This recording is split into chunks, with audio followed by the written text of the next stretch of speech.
Hello Year 9 and welcome to week 5 of home learning. This week we're going to be looking at a story called My Polish Teacher's Tie by an author called Helen Dunmore, and we're going to be focusing on using this story to work on our reading skills. So lesson 1, we need to read the story. Now if you are struggling with that, or if you would like to use it, there is another recording of myself reading the story, so that might help some of you to follow that along or to listen to that as we read. So then if we scroll down, and after we've read the story, the first thing that we're going to do is we're going to answer these comprehension questions in full sentences. So what is Carla Carter's job in the school? Carla Carter is the protagonist or the main character of the story. What does Steve say that he has started in his department? So Steve is her pen friend, the Polish teacher she's been writing to. What's the first poem that Steve sends Carla about? Who does Steve stay with when he comes to visit England? How is Steve described? You want to pick out at least 2 or 3 really effective elements of the writing there. And what does Steve and Carla do in the staff room when they first meet? So those questions are there for us to just really help to understand exactly what's happening in the story.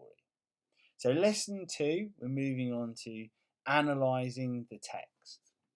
So in the first task, what we need to do is we need to read the little extract. So it says, this is from when Steve sends his first poem to Carla, and this is what it's about. It says, the first poem he sent me was about a bird in a coal mine. He sent me the English translation. This bird flew down the main shaft and got lost in the tunnels underground. Then it sang and sang until it died. Everyone heard it singing, but no one could find it. I like that poem. So this poem is about hearing something but not being able to find it. And what we'd like you to do is to think, how could this be seen as a metaphor? So something being used to represent something else for Carla's relationship with speaking Polish. You remember that Carla's mother is Polish and she taught her how to speak Polish when she was a child, but that then she stopped speaking and she's forgotten how to speak Polish now. And what we'd like you to do is to think about the language and how that metaphor is used, and then to explain that in full sentences. So then we move on to task 2, which is to read again this description of Steve. He was sitting stiffly upright, smiling in the way people smile when they don't quite understand what's going on. The head was wagging a sheaf of papers in front of him and talking very loudly, as if he was deaf. Steve, Stefan Jezeroni, was wearing a brown suit with padded shoulders. It looked too big for him. His tie was wider than normal ties, and it was red and bold green squiggles on it. It was a terribly hopeful tie. His shoes had a fantastic shine on them. His face looked much too open, much too alive, as if a child Jade's age had got into an adult's body. So, in that example from the text, we want you to pick the 5 best words and 3 best phrases used in this description to help you picture Steve's appearance and personality. I want to write them down and explain what each one tells us about Steve. The end line uses a simile. His face looked much too open, much too alive, as if a child Jade's age had got into an adult's body. What does this indicate about Steve? We want you to think about how the technique and language have been used here to affect the reader. So for task 3, Carla says that Steve thinks she is. He'd taken it for granted I was a teacher. The person he had in his head when he was writing to me was an English teacher, a real professional.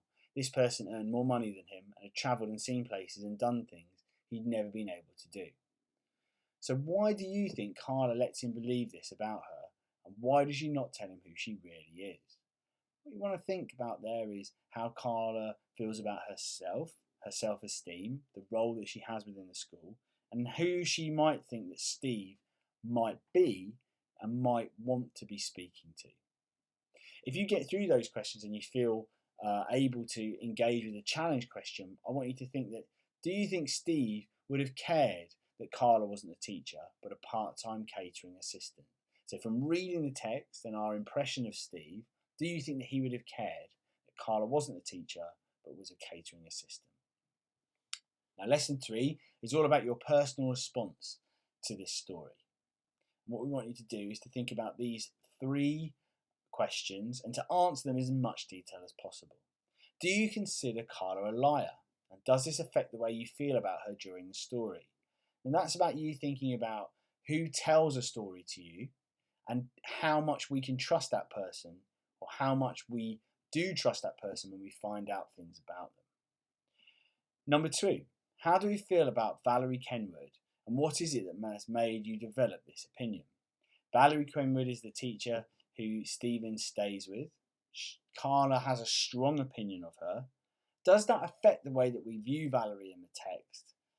And how has that made us develop our opinion as the reader? Thirdly, what is the story saying about heritage and the importance of keeping connected to all aspects of who we are?